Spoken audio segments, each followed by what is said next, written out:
नमस्ते, जय श्री राम, जय श्री महाकाल। महाशिवरात्रि आ रही है और महादेव को प्रसन्न करने के लिए विशेष प्रकार से पूजा और अर्चना की जाएगी, जिनमें से दुग्धाभिषेक, घी और दही से स्नान कराया जाएगा। और ये दूध, दही, घी आएगी कहाँ से? डेयरी से। पूरी दुनिया में दूध, दही, घी की इतनी खपत हो रही है और ये सब चीज़ें संभव कैसे हो पा रहा है? इसके आने के कौन से रास्ते हैं? बस दो ही रास्ते हैं, गाय और भैंस। क्या डेयरी इंडस्ट्री में गाय और भैंसों की ज़िंदगी सामान्य तौर से गुजरती है?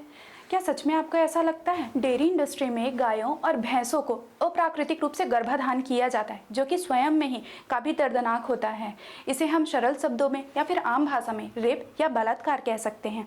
अब गर्भ तो ठहर गया, ज़रूरी तो नहीं फीमेल बेबी हो, मेल बेबी भी तो हो सकता है ना। अगर फीमेल बेबी आती है तो ये उनके व्यापार को आगे बढ़ाने का एक जरिया होता है, तो उन्हें सिर्फ पेट भरने तक का ही दूध दिया जाता है, क्योंकि आगे का दूध व्यापार चलाना है और इसमें सिर्फ मनुष्यों का अधिकार होता है। और अगर मेल बेबी हो तो उसे होते साथ ही खाली रोड पे अकेले छोड़ दिया जाता है और भूखे श्वान उसे नोच खाते हैं। और अगर ये नहीं हो पाता है तो अपने डेयरी इंडस्ट्री में ही उन्हें भूखा रखा जाता है और जब वो शांत हो जाते हैं, गौ लोग पधार जाते हैं, तो उन्हें खोखला कर उनके खाल पे भूसा भर गौ माता के सामने रख दिया जाता है, ताकि गौ माता अपने बच्चे के दुलार पे अधिक दूध दे सके, क्योंकि इसमें मानव का अधिकार है ना।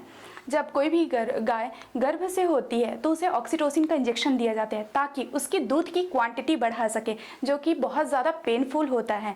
और अब गाय एक एज के बाद दूध नहीं दे सकती और उनका व्यापार आगे नहीं बढ़ा सकती, तो डेयरी इंडस्ट्री वाले उन्हें कटिंग के लिए भेज देते हैं। क्या सच में इस दूध का अधिकार है आप पर, या फिर आप पैसे देके डेयरी इंडस्ट्री को आगे बढ़ावा दे रहे हैं? मैं आप सभी से मार्मिक अपील करना चाहती हूँ, आपका अधिकार गायों के दूध पे या फिर भगवान पे चढ़ाने पे तभी होगा जब आप एक गाय अपने घर पर रखेंगे, माँ की तरह सेवा करेंगे, उसके बछड़े के बाद बाकी बचा हुआ जो एक थन का दूध है उस पर सिर्फ आपका अधिकार होगा, और आप उस अधिकार को भगवान को प्रसन्न करने के लिए भी कर सकते हैं। मेरा उद्देश्य किसी भी धर्म को, आस्था को, आध्यात्मिकता को ठेस पहुंचाना नहीं था। मुझे बस इन्हीं सब चीज़ों से अवगत कराना था कि कहीं आप गौ हत्या के लिए, उन्हें क्रूरता के लिए, उनकी निष्ठुरता के लिए भागीदारी न बने। इसी के साथ ही वीडियो को शेयर कीजिएगा। हर घर गाय, घर घर गाय। जय श्री राम, जय श्री महाकाल। ओम नमः शिवाय।